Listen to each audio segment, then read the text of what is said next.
تعالیٰ نے حضرت یوسف علیہ السلام کے قصے کو احسان القصاص یعنی تمام قصوں میں سب سے اچھا قصہ فرمایا ہے، اس لیے کہ حضرت یوسف علیہ السلام کی مقدس زندگی کے اتار چڑھاؤ میں رنج، راحت اور غم، ہر ایک واقعہ بڑی بڑی عبرتوں اور نصیحتوں کے سامان اپنے دامن میں لیے ہوئے ہے۔ حضرت یعقوب بن اسحاق بن ابراہیم علیہ السلام کے 12 بیٹے تھے۔ حضرت بنیامین حضرت یوسف علیہ السلام کے حقیقی بھائی تھے، باقی دوسری ماؤں سے تھے۔ حضرت یوسف علیہ السلام اپنے تمام بھائیوں میں سب سے زیادہ اپنے باپ کے پیارے تھے، اور چونکہ ان کی پیشانی پر نبوت کی نشانی درخشاں تھی، اس لیے حضرت یعقوب علیہ السلام ان کا بہت اکرام اور ان سے انتہائی محبت فرماتے تھے۔ 7 برس کی عمر میں حضرت یوسف علیہ السلام نے یہ خواب دیکھا کہ 11 ستارے اور چاند سورج ان کو سجدہ کر رہے ہیں۔ حضرت یوسف علیہ السلام نے جب اپنا یہ خواب اپنے والد ماجد حضرت یعقوب علیہ السلام کو سنایا تو آپ نے ان کو منع فرما دیا کہ پیارے بیٹے، خبردار تم اپنا یہ خواب اپنے بھائیوں سے مت بیان کر دینا، ورنہ وہ لوگ جذبہ حسد میں تمہارے خلاف کوئی خفیہ چال نہ چل دیں۔ چنانچہ ایسا ہی ہوا، ان کے بھائیوں کو ان پر حسد ہونے لگا، یہاں تک کہ سب بھائیوں نے آپس میں مشورہ کر کے یہ منصوبہ تیار کر لیا کہ ان کو کس طرح گھر سے لے چل کر جنگل کے کنویں میں ڈال دیں۔ اس منصوبے کی تکمیل کے لیے سب بھائی جمع ہو کر حضرت یعقوب علیہ السلام کے پاس گئے اور بہت اصرار کر کے شکار اور تفریح کا بہانہ بنا کر ان کو جنگل میں لے جانے کی اجازت حاصل کر لی اور ان کو گھر میں کاندھوں پر بٹھا کر لے چلے۔ لیکن جب جنگل میں پہنچ کر دشمنی کے جوش میں ان کو زمین پر پٹک دیا اور سب نے بہت زیادہ مارا، پھر ان کا کرتا اتار کر اور ہاتھ پاؤں باندھ کر ان کو ایک گہرے اور اندھیرے کنویں میں گرا دیا۔ لیکن فوراً ہی حضرت جبرائیل علیہ السلام نے کنویں میں تشریف لا کر ان کو غرق ہونے سے بچا لیا۔ ان کو ایک پتھر پر بٹھا دیا جو اس کنویں میں تھا اور ہاتھ پاؤں کھول کر تسلی دیتے ہوئے ان کا خوف و ہراس دور کر دیا۔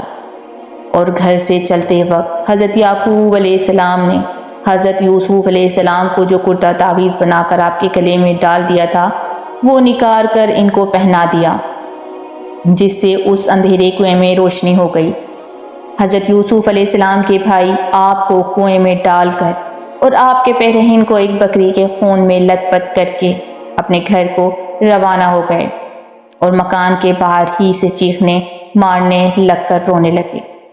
حضرت یعقوب علیہ السلام گھبرا کر گھر سے باہر نکلے اور ان سے ان کے رونے کا سبب معلوم کیا۔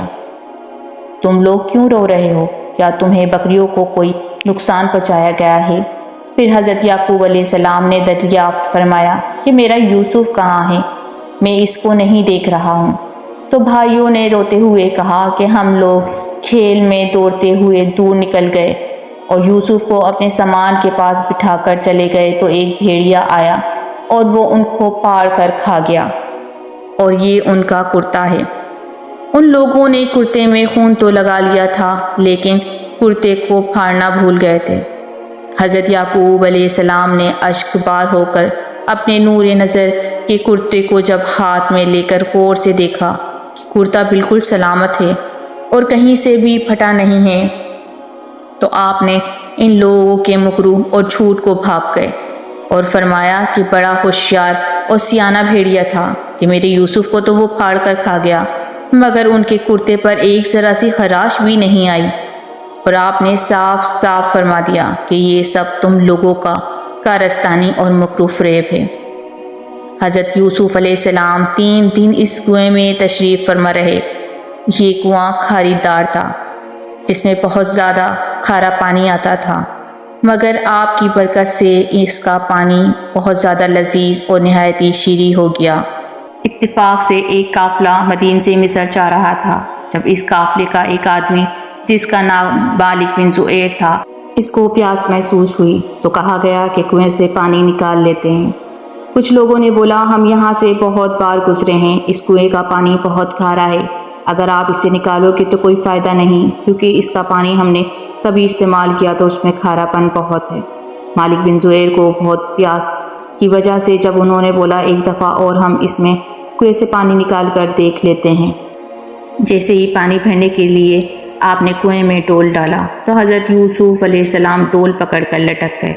مالک بن زہیر نے ڈول کھینچا تو آپ کنویں سے باہر نکل آئے۔ جب اس نے آپ کا حسن و جمال دیکھا تو یہ کہہ کر اپنے ساتھیوں کو خوشخبری سنانے لگا، اس میں وہ بھاگا ہوا بہت ہی خوبصورت و حسین غلام موجود ہے۔ جیسے ہی حضرت یوسف علیہ السلام کو سب نے دیکھا تو وہ ان کو دیکھتے رہ گئے۔ لوگوں کی آنکھیں خیرہ ہو گئیں ان کا حسن دیکھ کر۔